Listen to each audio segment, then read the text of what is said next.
Please join me in prayer. Gracious and loving God, help us this day to understand and celebrate your dream for the world, to be transformed in Jesus' love, and to use our gifts to make a difference for others. Amen. In a normal year, I, as a preacher, would be talking to you on this first Sunday of Advent, the first Sunday of the new church year, about waking up. We live in a relatively comfortable and affluent community, and we need that call to wake up, to see the places where the world is broken and people are suffering, so we can join in their cry, "Restore us, O God." We can get to that place where we need God's intervention to bring healing and wholeness. But this is no normal year. If you're not awake to the ways that we need to cry out to God for restoration, you really haven't been paying attention. First, a virus sweeps through our world. In the last 9 months, 262,000 people have died. 5 times the number that died of Americans that died in the 10-year Vietnam War. And our hospitals are stressed, and our doctors and nurses are overworked and overwhelmed. And some of them have even died themselves caring for people with this virus. Kids are unable to go to school. Parents are stressed. Some parents who still have to go to work are ill-equipped to help their children learn online, and they don't have the tools they need for their children to learn online. Young people going to college may not have actually gone to college, but they are staying at home. They too learning online, separate from their friends. Families aren't able to congregate together. One of the most frequent laments that I hear is from grandparents who say, "I can't hug my grandchildren, and it's breaking my heart." And through it all, political wrangling has taken a bad situation and made it worse. And then the glaring reality of systemic racism burst on the scene in the nation as a whole and in our hearts.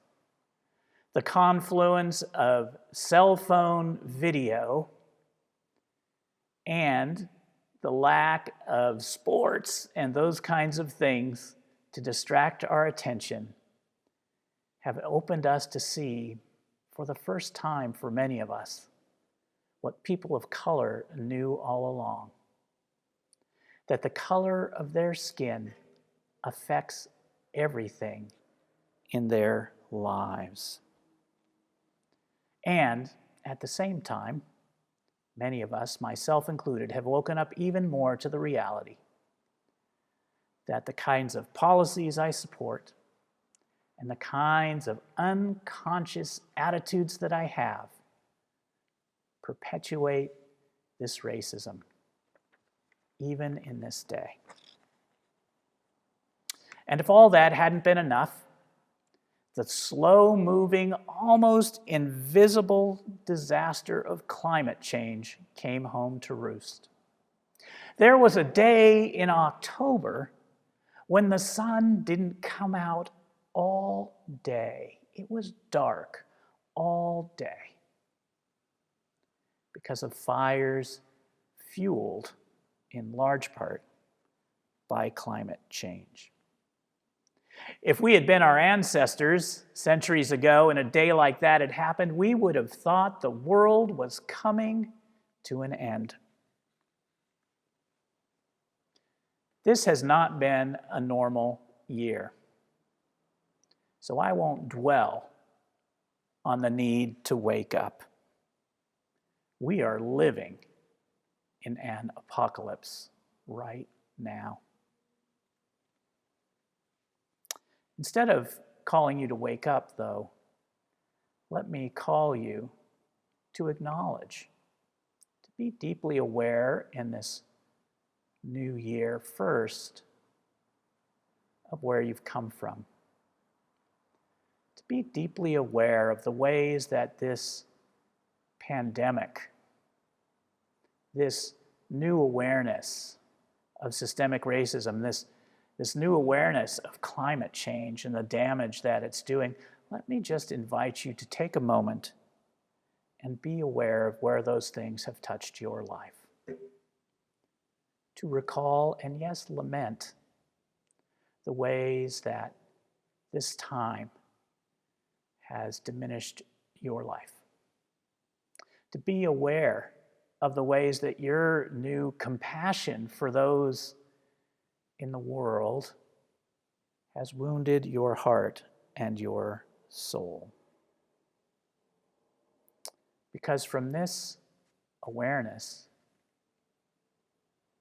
a new life, a new creation can begin.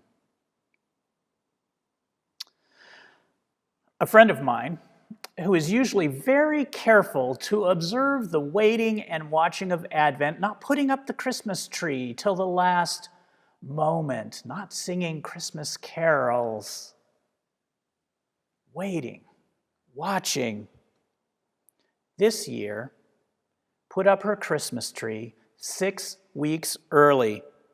She felt that we had been through enough darkness and she was ready to turn to the light. And she did this symbolically by putting her tree up and stringing lights around it in mid-November.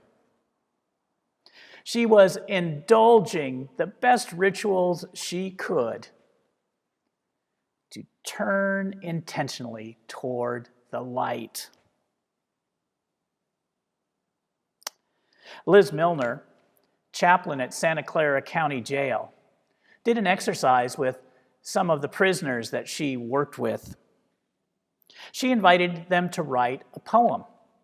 And the poem was to be structured in this way. The first part of the poem was to be about from, and the second part of the poem was to be about to. And one of her prisoners, D, wrote this following poem. We only know him as D. He said, "I am from the front yard. I am from gunshots running from cops. I am from a broken home. I am from a weed plant that if you hit it hard enough, it would make you choke. I am from barbecues that end in fights, and the cops come, and someone goes to jail tonight. I am from where the fear of God is not number one. I am from soups and beans were what we had, and if you cried, you got hit. I am from the drug task force kicking in the door. I am from gunshots at our house. Cops coming, someone hit. But that's not the end of my story. I am too a loving wife. I am too showing my wife that I am worth her love. I am too being better than I was. I am too God's loving hands. I am too never hurting my family again and making up for what I have done. I am too better days where people see people not for color or race, and gangs see people not red or blue. I am too the best I can be. When the psalmist cries out today in the psalm, "Restore us, O God, and we shall be saved," he's not talking about a return to some magic golden age, not that kind of restoration. He's talking about going to a way of life. He's talking about going to the restoration of human dignity. He's talking about going to the kind of world that God envisioned in creation. He's talking about going to a holy community where no one goes hungry. He's talking about going to a restoration of God's dream for this world.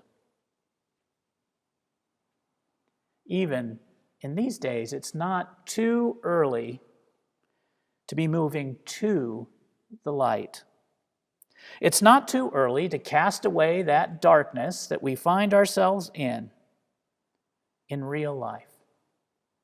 And instead of the distracted, hectic lives we left behind, it's not too early to imagine and begin to act on how our lives and our commitments will be different when we emerge from this darkness. Just as we know we'll be celebrating the light of the world around the symbolic tree we set up, we know that we are called in real life to restore the light of God's creation.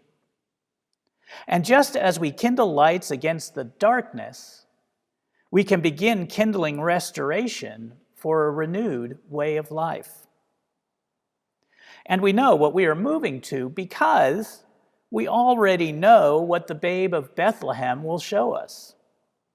He will show us the way that leads toward restoration. He'll show us how we can do it. He will show us what our presiding bishop calls the way of love. And we can start moving to that way now. No need to wait and to watch. On the first Sunday of Advent, we're reminded that apocalypse is always the beginning of a new creation. What lights in the darkness can you set up now?